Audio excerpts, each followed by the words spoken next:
Hi అండి. అందరూ ఎలా ఉన్నారండి? అందరూ బాగుండాలని మనస్ఫూర్తిగా కోరుకుంటున్నాను. ఇది మా ఆనంద నిలయంలో మొదటి చేసుకున్న ఉగాది సెలబ్రేషన్స్ ఎలా ఉన్నాయన్నది మీ అందరితో కూడా షేర్ చేస్తున్నానండి. ఇది మా ఆనంద నిలయం అండి. మా ఉగాది పండగ ఎలా చేసుకున్నాం, ఏం చేసుకున్నాం అన్నది ఈ వీడియోలో మీకు కనిపించిపోతుందండి. ఈ గుడి అయితే వచ్చేసి మా గ్రామ దేవత అండి. ఉగాది రోజు ఎప్పుడు కూడా మనం మన కులదేవతని, మన గ్రామ దేవతని ఆరాధించుకోవాలండి. ఆవిడకి చక్కగా పసుపు, కుంకుమ, గాజులు, చీర అవన్నీ కూడా సమర్పించాలండి. అదేవిధంగా ఇది మా ఊరు చెరువు అండి. పూర్వం అయితే అక్కడి నుంచే మంచినీళ్ళు అవి అక్కడి నుంచే తెచ్చుకునేవారు. అదే ఉగాది రోజు నేను ఇంట్లో సింపుల్గా ఇలాగా శుభ్రంగా పూజ చేసుకున్నానండి. ముందు వినాయకుడికి, ఆ తర్వాత ఈశ్వరుడికి, అమ్మవారికి పూజ చేసుకున్నానండి. ముందు రోజే మొత్తం అంతా గదంతా శుభ్రం చేసి విఘ్నాలు లేకుండా చూడవయ్యా అని చెప్పి ముగ్గులు అవి పెట్టానండి. వినాయకుడిని అయితే చేసుకొని చక్కగా పూజ చేశానండి. పసుపు వినాయకుడిని చేసుకొని ముందు పసుపు వినాయకుడికి పూజ చేసుకున్న తర్వాత ఈశ్వరుడికి చక్కగా పూజ చేసుకుని అమ్మవారికి కూడా పూజ చేసుకున్నానండి. ఇలా కామాక్షి దీపం కూడా వెలిగించానండి.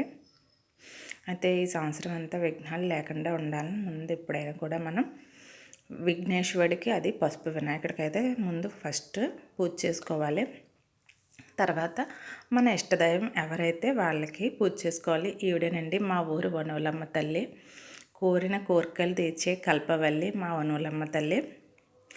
ఆ తర్వాత వనూలమ్మకి పసుపు, కుంకుమ, చీర ఇవన్నీ సమర్పించిన తర్వాత మా ఊరు తండ్రి అయిన లక్ష్మీ గణపయ్య స్వామి దగ్గరికి వెళ్ళామండి.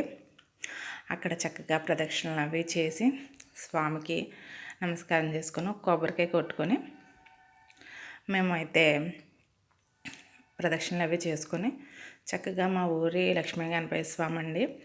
కోరిన కోరికలు తీర్చే స్వామి. ఏదనుకున్నా సరే చక్కగా స్వామికి ఏ కోరికైనా సరే చక్కగా తీర్చే స్వామి మా ఊరికి ఈయనేనండి, లక్ష్మీ గణపయ్య స్వామి.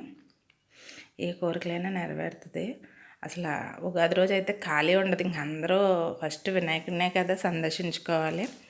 ఇంకా ఇక్కడే మనకి అందరి దేవతలకు ఇంకా ఈ గుడికి వెళ్తే చాలండి. అందరి దేవతలు అయితే ఇక్కడే ఉంటారు. ద్వాదశ జ్యోతిర్లింగాలని ఏర్పాటు చేశారు. అంగ కనబడుతున్నారు చూడండి, సుబ్రహ్మణ్యేశ్వర స్వామి. చక్కగా మారేడు చెట్టు కింద వెలిసిన సుబ్రహ్మణ్య స్వామి అనమాట. అక్కడేమో సుబ్రహ్మణ్యేశ్వర స్వామి, అలాగే కాశీ అన్నపూర్ణాదేవి, నవగ్రహాలు. ఇంకా ఈ గుడికి వెళ్తే సాయిబాబా. ఇంకా లేని దేవుడు అంటూ ఎవ్వరు ఉండరు. ఇంక అందరూ ఇక్కడే ఉంటారు కాబట్టి ఎక్కువ మా ఊరి జనం అందరూ కూడా ఇంక ఇక్కడికే వెళ్ళి చక్కగా దర్శనం చేసుకొని పూజ చేసుకొని హాయిగా ఆనందంగా హ్యాపీగా ఉంటారు. ఈ లాగ్ మీకు ఎలా అనిపించిందో కామెంట్ చేయండి. ఈ వీడియో మీకు నచ్చినట్లయితే లైక్ చేయండి, షేర్ చేయండి, సబ్స్క్రైబ్ అయితే చేసుకోండి శ్రావణి హోమ్లీ ఛానల్ని.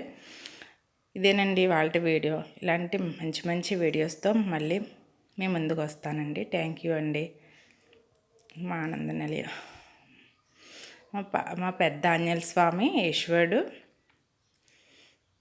ఫైనల్గా మేమన్నమాట. మా దంపతులు నడిచి వస్తున్నాం. మా అమ్మాయి వీడియో తీసింది. Thank you so much.